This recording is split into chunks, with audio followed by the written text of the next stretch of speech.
नमस्कार, आप सुन रहे हैं रेडियो हिंदुस्तान और मैं हूं आपके साथ आरजे अंजू। रेडियो बॉलीवुड में आज मैं बात करूंगी एक ऐसी अदाकारा की जिसके अभिनय की छाप उनके अपने दौर के साथ साथ आज के आधुनिक दौर में भी देखी जा सकती है। लाखों करोड़ों दर्शक उनकी सुंदरता, उनकी अभिनय, उनके नृत्य और उनकी शायरी के दीवाने रहे हैं। सोशल मीडिया पे अभी मैंने कुछ दिन पहले एक आर्टिकल पढ़ा था मीना कुमारी जी के बारे में, जो मुझे बहुत पसंद आया, जो मैं अब आपके साथ साझा कर रही हूँ। आशा करती हूँ आपको बहुत पसंद आएगा। टुकड़े टुकड़े दिन बीता, धज्जी धज्जी रात मिली, जिसका जितना आंचल था उतनी ही सौगात मिली। यह फलसफा दिग्गज अभिनेत्री मीना कुमारी की उन्हीं की जुबानी है।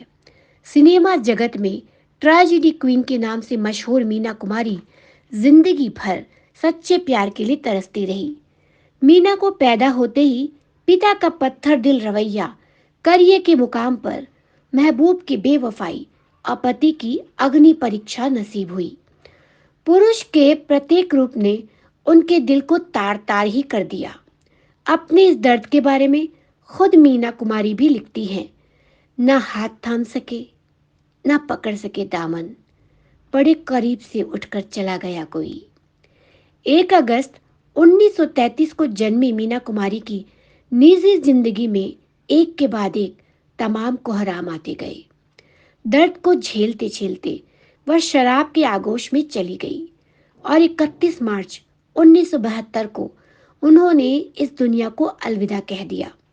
मीना कुमारी की जिंदगी की कई ऐसी कहानियां हैं जिन्होंने उन्हें एक अलग शख्सियत प्रदान की। आज हम आपको मीना कुमारी की ऐसी ही कहानियों के बारे में जानकारी देंगे। मीना कुमारी के पिता घर में एक बेटा चाहते थे। इस वजह से जब मीना का जन्म हुआ तो उनके पिता को ये बात बिल्कुल भी रास नहीं आई। मीना के जन्म के ठीक बाद उनके पिता उन्हें अनाथालय छोड़ आए थे, लेकिन औलाद से बिछड़कर मीना की माँ रो रो कर अधमरी हो गई। रो रो कर उनका बुरा हाल था, जिसके बाद मीना के पिता उन्हें वापस ले आए। बाल कलाकार के तौर पर शुरू किया उन्होंने अपना करियर। मीना कुमारी के परिवार की माली हालत कुछ ठीक नहीं थी। घर की सहायता करने के लिए मीना ने बचपन से ही काम करना शुरू किया। 6 साल की उम्र से ही उन्होंने साल 1939 में विजय भट्ट की फिल्म लेदर फेस में पहली बार काम किया। इस फिल्म में उन्होंने महजबी का किरदार निभाया। यह मीना कुमारी का वास्तविक नाम था। इसके अलावा उन्होंने तमाम टीवी शोज में काम किया, जिनमें धार्मिक शोज भी शुमार थे। इन शोज में उन्होंने देवी के किरदार भी निभाए थे। 100 हफ्तों तक लगी थिएटर में फिल्म साल 1952 में रिलीज हुई मीना कुमारी की फिल्म बैजू बावरा से मीना कुमारी को असल शोहरत प्राप्त हुई। यह फिल्म लोगों को इतनी पसंद आई थी कि 100 हफ्तों तक थिएटर में चली। 1954 में उन्होंने पहले फिल्म फेयर सर्वश्रेष्ठ अभिनेत्री का पुरस्कार प्राप्त किया। इस पुरस्कार को प्राप्त करने वाली वे पहली अभिनेत्री थी। दिल के करीब रहा उनके सफेद रंग। बताया जाता है कि मीना कुमारी सदैव सफेद रंग ज्यादा पहनती थी, उन्हें बेहद पसंद था। तकरीबन तकरीबन सभी तरह के कार्यक्रमों में वह सफेद रंग के कपड़े पहनकर ही नजर आती थी। इसके साथ ही उन्हें पार्टियों में जाना बिल्कुल भी पसंद नहीं था।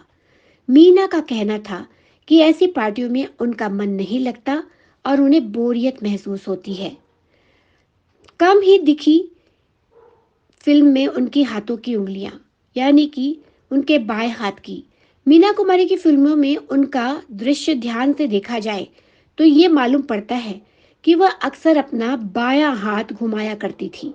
दरअसल मीना कुमारी की इस हाथ की छोटी उंगली किसी वजह से कट गई थी। इस वजह से शूट के दौरान वह अक्सर यह उंगली छुपा लिया करती थी। मीना इतनी सफाई से ये करती थी कि लोग पकड़ नहीं पाते थे। कमाल अमरोही से शादी साल 1951 में हुई। फिल्म तमाशा के सेट पर मीना कुमारी की मुलाकात उस दौरान उस समय के मशहूर फिल्मकार कमाल अमरोही से हुई।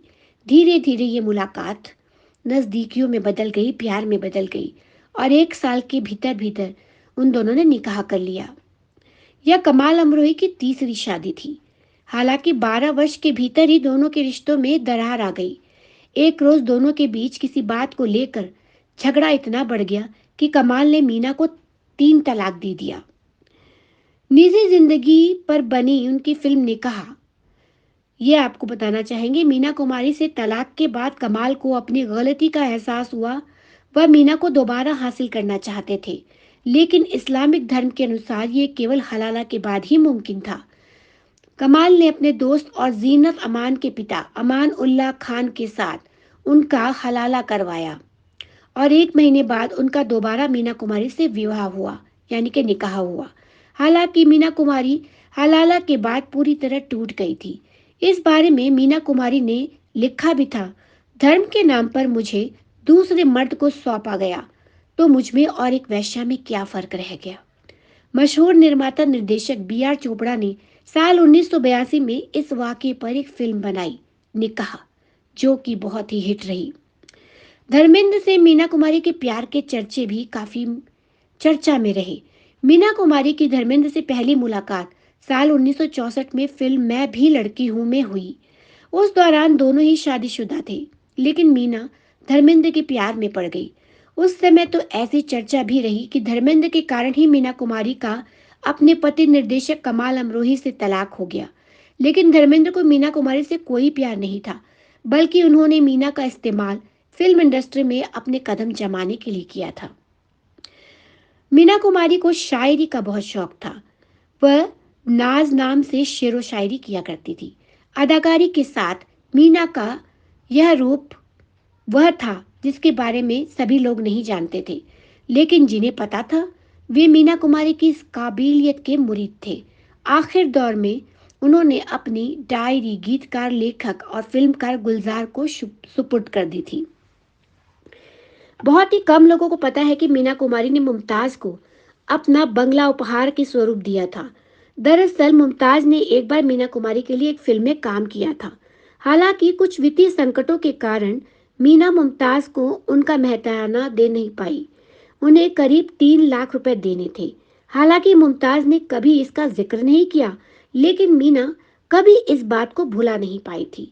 एक दिन जब मीना काफी बीमार हुई थी, तब उन्होंने मुमताज को बुलाया और अपने बंगले की चाबी मुमताज को हाथों में थमा दी।